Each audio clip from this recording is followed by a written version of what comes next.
People love to say you can tell everything you need to know about a family by how they act at the dinner table. If that's true, then I should have run years ago. My name's Ethan. I'm 39, and until last fall, I honestly believed my marriage was stable.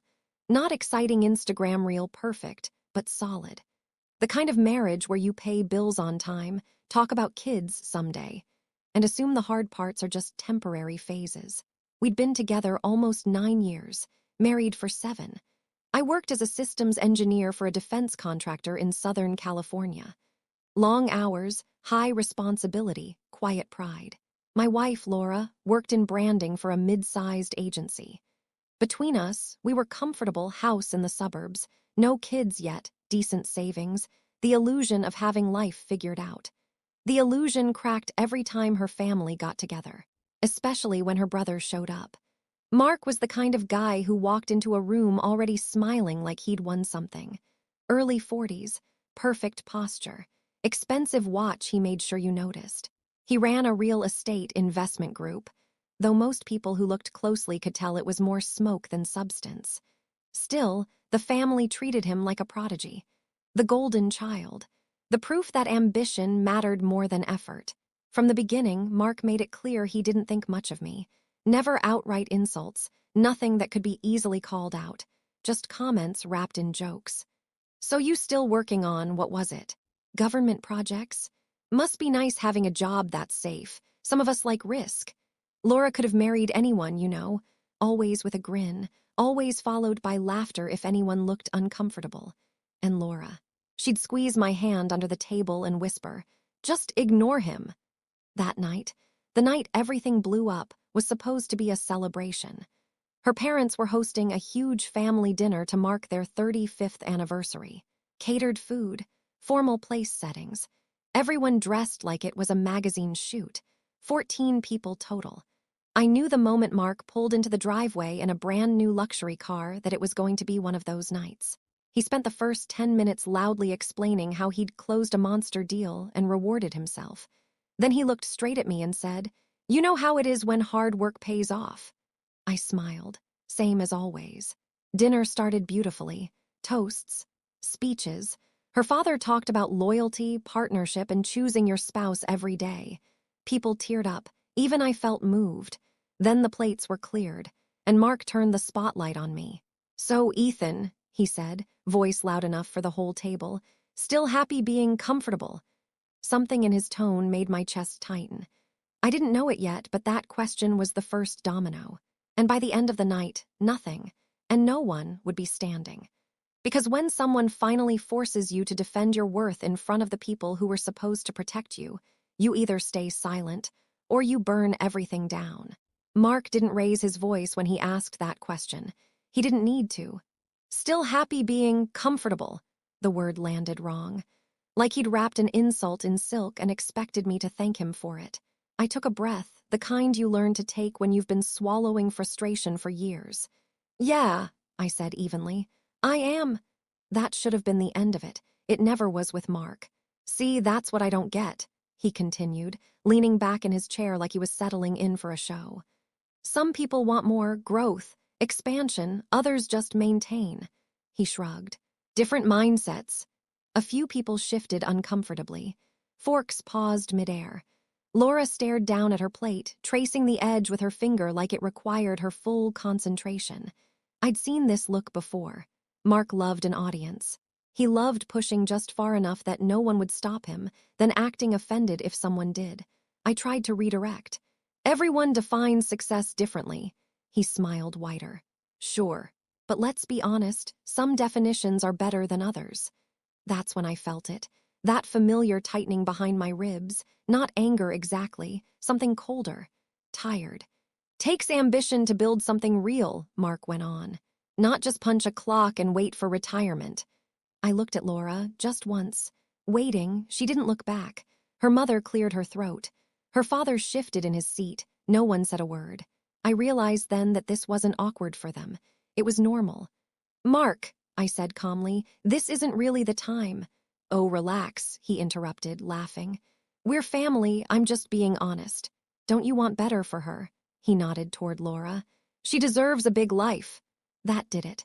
Not because he insulted me, but because he spoke for my wife while she stayed silent.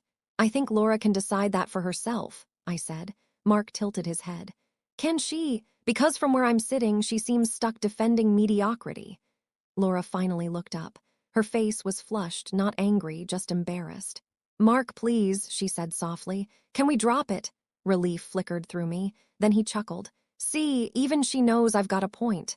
Something cracked inside me then, not loudly, quietly, like a fault line giving way after years of pressure.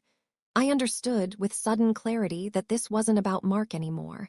It was about who would speak up and who never would. I set my napkin down carefully and stood. I think there's something you should all hear, I said. 14 heads turned toward me. Mark grinned, convinced he'd finally pushed me into making a fool of myself. He had no idea how wrong he was. Because the moment you stop trying to keep the peace is the moment the truth stops asking permission. When I stood up, I wasn't angry. That surprised me. I'd imagined for years that if I ever snapped, it would be loud. Messy, emotional.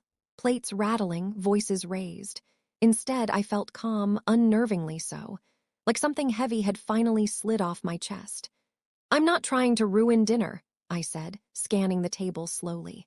But since we're talking about honesty, I think it's time we stop pretending. Mark's smile sharpened. Oh, this should be good. I walked around the table, stopping beside his chair, close enough that he had to look up at me. For the first time all night, he looked slightly unsure, just a flicker. You talk a lot about ambition, I said. About building things, about earning success. He nodded. Because I do. Then you should probably explain, I continued, how your last 3 projects were funded. The room went still. Laura's father frowned. Ethan, what are you talking about? Mark laughed too quickly. This is ridiculous. No, I said. What's ridiculous is calling yourself self-made while using money that isn't yours. That's when his color changed. Not pale gray. You want to stop, he said quietly. I can't, I replied, because I know where the money came from. I explained it simply. No jargon, no dramatics. How I'd recognized overlapping entities while working on an unrelated compliance audit. How shell companies linked back to Mark's firm kept appearing in places they didn't belong. How pension-backed funds, meant to be conservative and protected, were being rooted into risky private developments. Laura gasped softly. Mark stood up so fast his chair scraped loudly against the floor. You have no idea what you're talking about. I do, I said, because I've seen the paperwork, and I've been sitting with it for months, trying to decide whether to report it or talk to my wife first. Every eye in the room snapped to Laura. She stared at me like I'd slapped her. You knew, she whispered. I knew something was wrong, I said, and I was trying to figure out how to handle it without destroying people. Mark laughed again, but his hands were shaking now. This is insane. You're making accusations because you're insecure. Her mother started crying. Her father stood, voice tight. Mark, is this true? Of course not, Mark snapped. This is jealousy. He's bitter. I looked at Laura one last time. I let your brother tear me down for years, I said, and I stayed quiet. Tonight I'm done staying quiet. Silence swallowed the room. Then Laura stood up.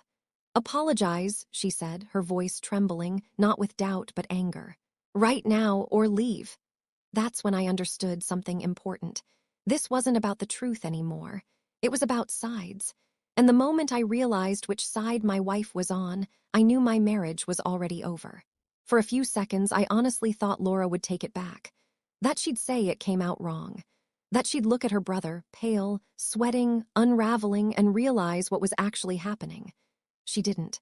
Apologize, she repeated, louder this time. You had no right to say any of that here.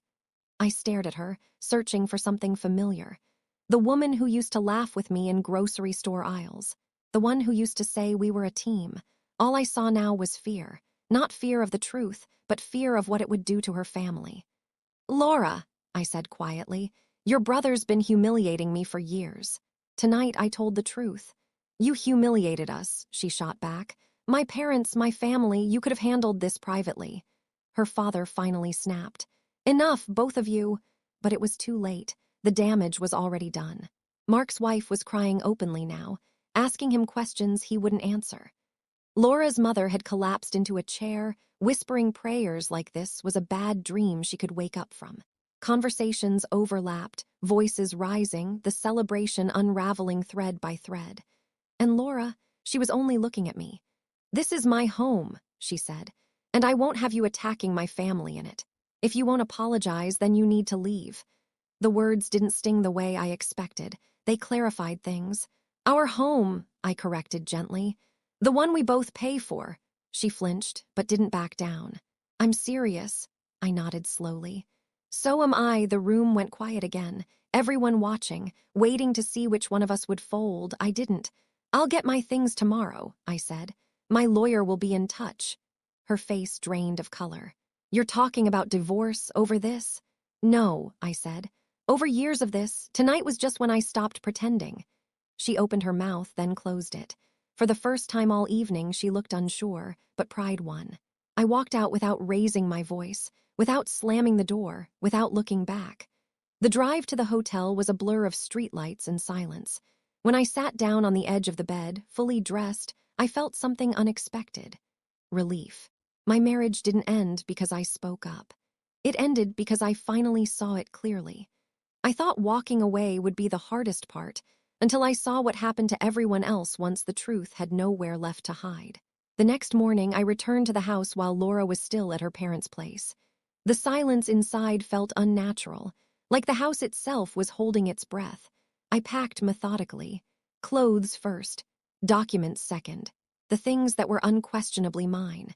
I left the furniture, the framed photos, the decorative nonsense we'd picked out together to make the place look like a home. None of it felt like it belonged to me anymore. By noon, I was gone. I moved into a small apartment across town. One bedroom, white walls, cheap couch. The kind of place you choose when you don't want memories clinging to the corners. That first night, I slept better than I had in years. 2 days later, the phone started ringing. First, Laura, I didn't answer.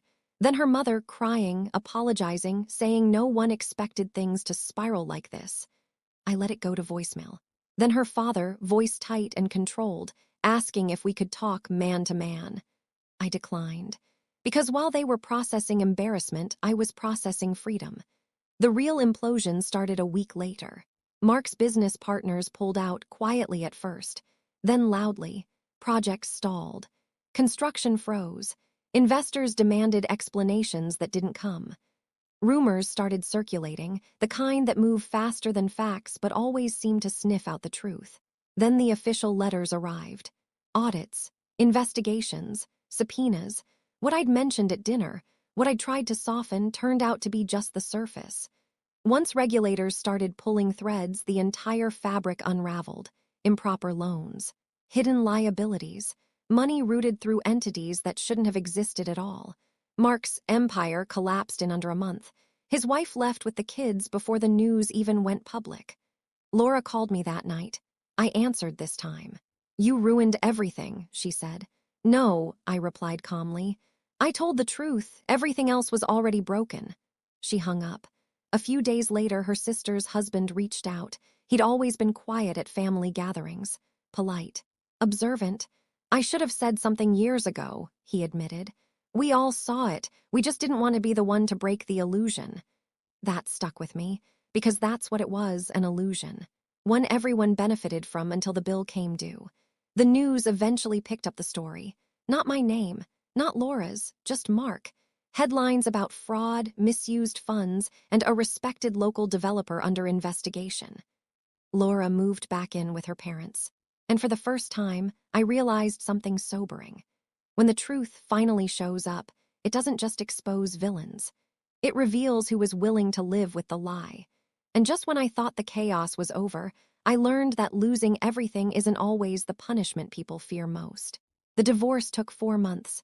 Not dramatic months, not explosive ones. Just slow, grinding paperwork and polite hostility dressed up as fair negotiation. Laura wanted the house. She wanted half the savings. She wanted compensation for what her lawyer called emotional harm caused by reckless disclosure. I almost laughed when I read that line. Instead, I handed my attorney the documents I'd been quietly keeping for years. Mortgage statements showing I'd paid most of it. Bank records proving I'd covered shared expenses while Laura's money flowed elsewhere. Investment transfers, small amounts, over time, sent to her brother's company without my knowledge. When it was all laid out, the narrative shifted. The judge wasn't interested in family embarrassment, or bruised reputations, or who ruined Thanksgiving. Facts have a way of cutting through noise. We split assets evenly, which meant I walked away with more than I expected and far less than I'd contributed emotionally. I didn't fight it. I just wanted it done. The strangest part wasn't the divorce itself, it was what came after. The quiet. No tension when I got home. No passive comments. No bracing myself before family events. Just evenings that belonged to me. A month later, my manager called me into his office. I assumed it was about deadlines. Instead, he told me I was being promoted. Senior lead. Bigger team. Bigger responsibility. 15% raise. You've been different, he said. More direct, more confident. You don't second-guess yourself anymore. I knew exactly why. When you stop shrinking in one part of your life, it changes everything else. A few weeks after that, I ran into Laura's mother at a grocery store. She looked older. Smaller. You were right, she said quietly. We just didn't want to hear it. I didn't feel vindicated. I felt tired. I told her I hoped they figured things out. She cried. I left. Life moved forward in small, unremarkable ways. Morning runs, cooking real meals, reading again, relearning who I was without constantly defending my existence. Then, unexpectedly, someone new showed up. Her name was Maya. Smart. Curious, unimpressed by titles. She asked real questions and listened to the answers. When I talked about my work, her eyes didn't glaze over. You help build things that matter, she said once. That's rare. No comparisons, no measuring. Just respect.